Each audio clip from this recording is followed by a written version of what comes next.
Okay, I actually don't even know if sound is recording right now. There's so much problem solving involved in all this camera stuff.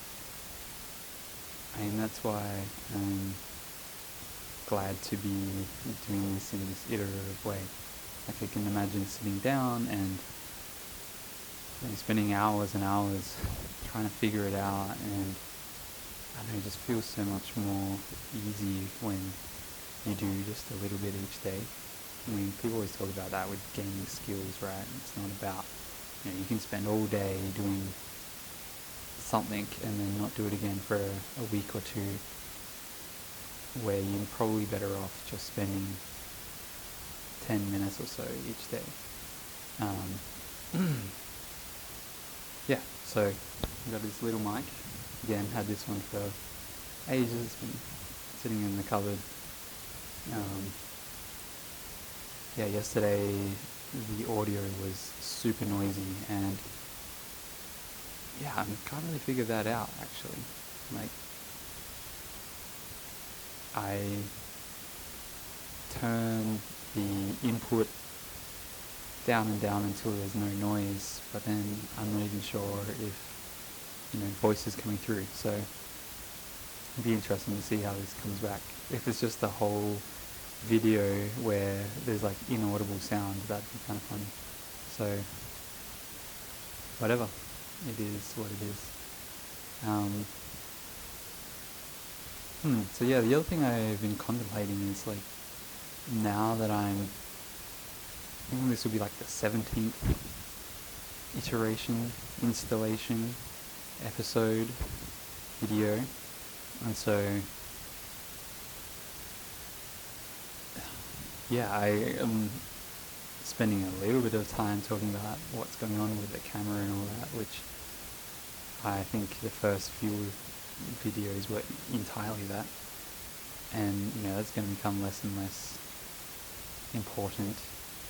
And so what am I going to spend my time talking about? And it's just whatever comes up, I suppose. But then I'm contemplating how personal do I go? How personal do I get?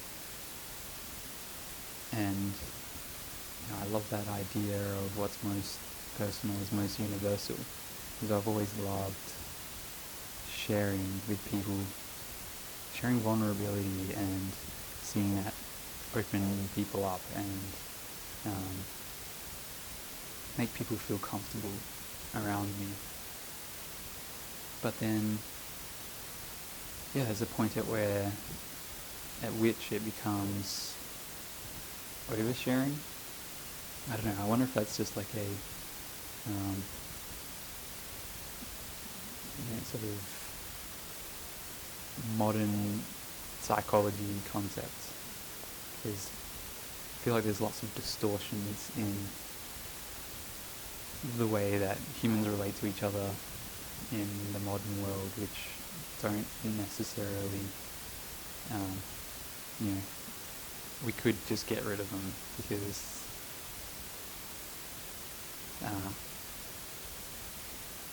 so I think about things. You have like Buddhism and all these old world teachings or technologies of the mind and heart, and then we have modern psychology, which is catching up, but it's also just a fragment of the entire picture. Like talk therapy, you sit down and you talk, and it's all in the mind, very cerebral, and you don't get into your body. And really, from what I understand of those ancient teachings, it's your whole body that needs to be involved in the therapy, we'll call it that. And so, connecting in with the heart, and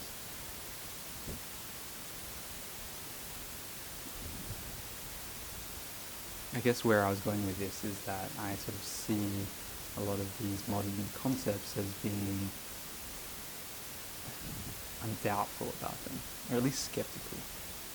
I don't think that I do think that there is a lot of value in them, and I have gotten a lot of value out of them, but now I'm starting to, it's like when you kind of have this wide open aperture and you let in lots of ideas, and then once you've seen a lot of ideas, you kind of go through a process of culling and thinning down the ideas, because you start to know what works for you, at least for me. I begin to know what works for me and what doesn't, and so I start to remove the things that I don't think are so valuable. And so this idea of oversharing, is that a real thing? I can understand maybe being able to tune into someone else and interpret whether they are willing and able to receive what it is you're sharing, and so perhaps that is what oversharing is. And maybe that does make sense in our modern society, because so many people are overburdened and unreceptive to any more burdening by someone else's load.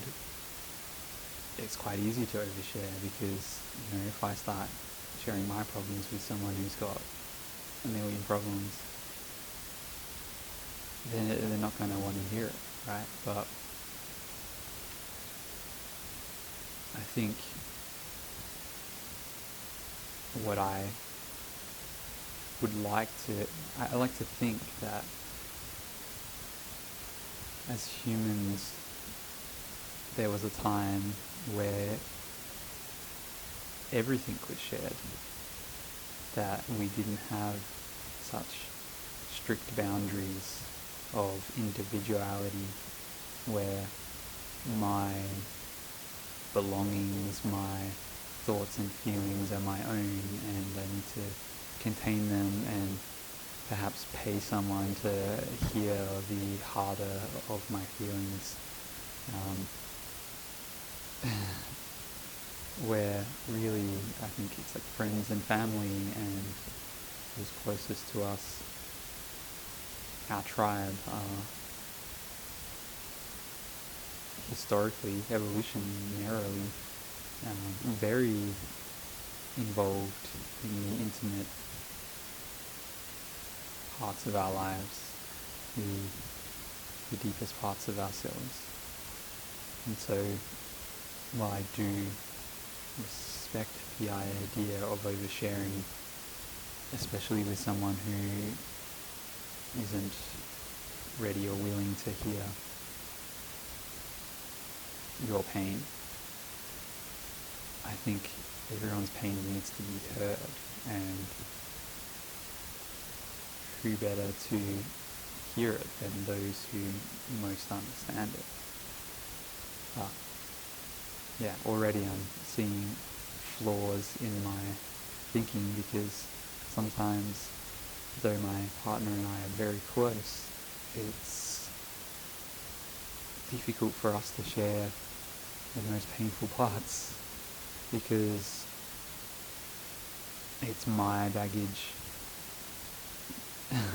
I sometimes think of it as a overhead luggage compartment in an airplane, where I've got all my baggage shoved in there, and then I'm in a relationship now with someone else, and it's like we've got the same amount of overhead baggage space, but now we've got all her baggage as well, and so it's like, no, my baggage is in here, where we don't have enough space for yours. Like, you need to get rid of your baggage, because I am unwilling to get rid of any of mine, and somehow you have to take everyone's baggage out, holding up the whole airplane and sorting through and somehow putting all of our baggage together into, consolidating it into fewer bags so we can fit it all in the overhead luggage compartment.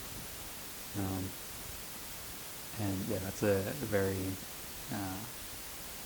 difficult process to go through, because what do you keep? What do you throw away?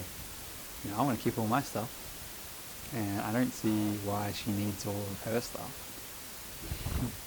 Maybe she should throw hers away.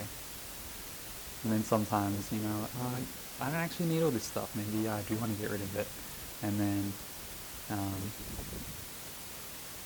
know, metaphor breaks down, but I'm trying to get rid of it, and I just don't have anywhere to put it. Doesn't have anywhere to go. So I guess that all started because I am wondering, how much do I share here? How much is too much? Well, no one's listening, so hypothetically I can share anything I want. But then maybe at some point I start telling my friends about this.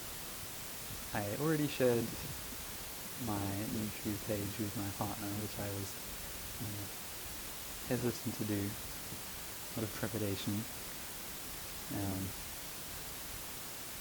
Not because I'm saying anything that she doesn't know, but because,